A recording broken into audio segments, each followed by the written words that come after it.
Ito yung tinatawag nila na Yansun or anis.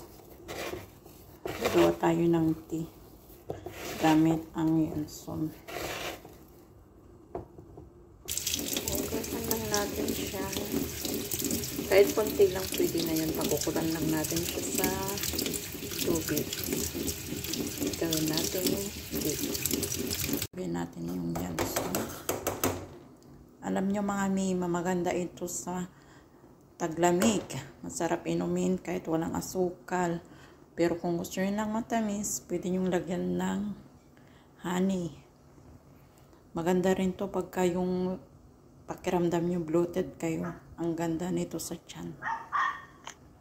Pakukuluan lang natin yan. Tapos, pwede na natin siyang inumin mga mima.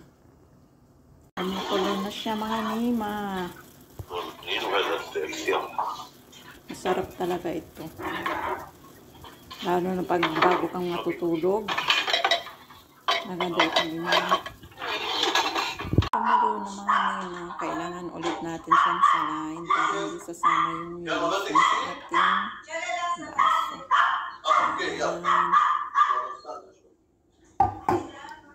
Ayan na ang ating tea. Anis tea or Yansun tea.